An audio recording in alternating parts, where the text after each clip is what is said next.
Jemi rikthyer, jemi në studio. Mirëmëngjes edhe një herë. Tani do flasim për një temë që është vërtet shumë interesante dhe që me sa duket kohët e fundit vetë studimet tregojnë edhe vetë ata që i besojnë një besim të caktuar fetar dhe rritjes së numrit të rinjve besimtar gjithashtu kohët e fundit, por me sa duket është e pamjaftueshme për Gen Z, pra për gjeneratën më të fundit, le themi kështu, krijimi me anë të inteligjencës artificiale të një zoti edhe të një libri të shenjtë. Duket e pazakonte dhe duket si nga ato momentet që është surreale, por me sa duket është faktike. Por mënyra si do të funksionojë dhe çfarë është. Se të shkojë deri këtu situata që të shpiket mbasi një besim tjetër ose të shpiket një libër tjetër i shenjtë, të paktën në bazë të asaj që edhe Gen Z mendon që mund të ndikojë. E vërtet është. Për këtë arsye, Miron Çako, mirëmëngjes, teologu ynë, mirëmëngjes, mirëser dhe shumë kënaqësi. Të themi ynë sepse të kemi mjaftueshëm mik, edhe Imami Leonard Çela, mirëmëngjes, mirëser dhe shumë kënaqësi t'ju kemi. Do donim ta nisim nga ju për të ditur në lidhje me këtë lajm si ju vjen ju si imam, dedikimi i të rinjve ndaj besimit dhe pamjaftueshmëria, le të themi kështu, për të krijuar një Zot të ri. Nëse këto ndoshta mund të trajtohen veçanërisht të dyja, sepse jo domosdoshmërisht mund të kenë lidhje me njëra tjetrën. Jo vetëm të rit, po njeriu në përgjithësi e ka nevojën për besimin Zot, sepse vetë ne si qenie njerëzore nuk kemi vetëm materie, kemi edhe anën tonë shpirtërore, gjë e cila ne automatikisht na kthen në origjinën tonë të krijimit. Njeriu automatikisht mund të i lind pyetja. Kjo pyetje ka zhvilluar filozofitë e botës. Pse kam ardhur, nga kam ardhur, kush më krijoi, ku po shkoj, duke qenë se jeta është kalimtare, gjithë jemi të vetëdijshëm për këtë, duam ta pranojmë apo jo. Dhe nisur nga kjo, thellë njeriu e ka nevojën për besimin në Zot.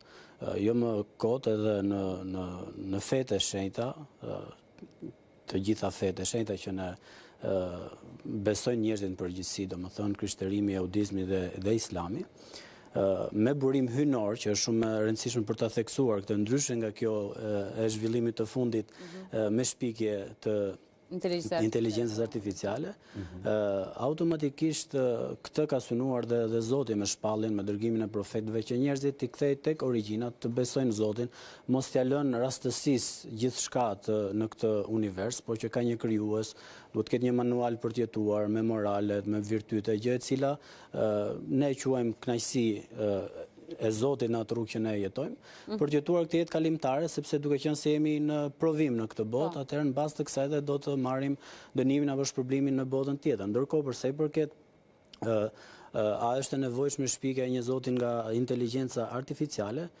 kjo mund të shikohet pak edhe me skeptizëm, normalisht, sepse ajo çfarë ne na paraqitet ditët e fundit për këtë zhvillim të ri në rendin botror, më tepër është diçka që po njeriu ka dorë në të, duke i programuar këto programe.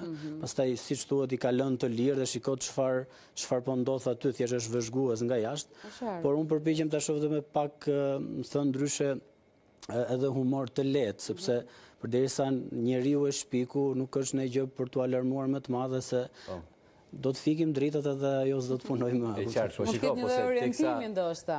teksa në vazhdën e bisedës tënde, Miron, teksa flasim për faktin që shkruajmë në inteligjencë artificiale, pra tentojmë që të krijojmë një Zot të ri, por inteligjenca artificiale dihet që është e programuar nga njeriu. Pra, i është dhënë një impuls i tillë inteligjencës artificiale që kur t'i bëhet një kërkesë, më pas të t'japi një përgjigje. Pra, duket si diçka e programuar shkak pasojë. Shiko, vetëm Zoti krijon nga hiçi. Kurse neve jemi krijesa të krijuara që nëse ne kërkojmë të krijojmë diçka, duhet marrim disa element. Por natyra njerëzore është një natyrë e smur, duke filluar që nga mëkati gjyshor i Adamit, që kërkon të bëjë Zot pa Zotin, ose të konkuronte Zotin. Edhe gjithë teknologjia, po ta shikoni në gjithë historinë, është një tentativë i njeriut që ai të marrë fuqi mbi natyrore, të kaloj kufit e tij derisa dhe të konkurojë Zotin. Siç kemi edhe kullën e Babelit. Edhe sot kjo një teknologji që duket shumë fantashkencë, të realitet sot, e prekshëm, nuk është gjë tjetër se një lloj kulle e Babelit, pra të matemi me Zotin. Derisa aty që të krijojmë dhe një zot tonin. Po. Shiko, njeriu është një qenie metafizike. Volteri i thoshte, edhe pse ishte ateist, thoshte nëse Zoti nuk do ekzistonte, ne do ta krijonim atë. Kështu që tentativa e njeriu është gjithmonë të krijojë një zot por zotin e tij. Pse? Sepse në zotin pra duke si një zot personal. Po pse e krijon atë? Nuk mund të rri pa zot. Sepse është i krijuar, e ndjen që nuk është autonom, është i varur, por ai kërkon Zotin që t'i përshtatet atij. Zoti nuk na përshtatet ne. Në kuptimin që vjen sipas orekseve tona. Zoti ka ligjin moral.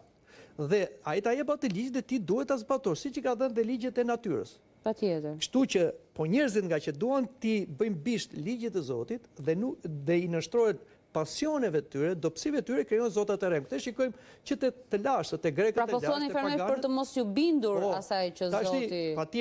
Patjetër kjo është tentativa. Dhe këtu tani në këtë rrjet bien gjithë ata që kërkojnë Zotin e tyre. Jo një Zot që është një Zot i vërtet, që e ka treguar veten edhe me krijimin dhe me ligjin, por një Zotin e tyre dhe nuk është thjesht kaq e lehtë kjo. Unë kam frikë sepse kjo do të bëhet një trend, një lloj feje e re, siç u bë dhe ufologjia sot, për shembull që kemi ardhur nga alienët, dhe ufologjia sot është një lloj feje që besojmë se nuk ka ekzistuar Zoti, por kanë ardhur qenie jashtëtoksore në një kohë caktuar të primitivitetit ton, dhe nga njerëzit e lash nuk dinin se jeni përgjigje, thanë këta janë Zoti. Ufologji. Sot kemi një lloj tjetër feje me këtë ajin, që edhe kjo do të na krijojë. Patjetër është krijuar nga njeriu. Pikërisht, sepse tha dhe imami pra çdor. Ato kanë dhe algoritmet e tyre, nxjerrin dhe gjithë atë zhvillimin e tyre, dhe kjo është një problem tjetër me teknologjinë, me inteligjencën artificiale, deri ku do shkojë kjo? Pikërisht. Kjo mund të kthehet në një bumerang, që mund luftoj vetë njeriu, të konkurrojë njeriu dhe të prish dhe atë që është bazamenti i qenies njerëzore, besimi në Perëndin. Nëse njeriu nuk beson Perëndin, atë njeriu nuk është më njeri.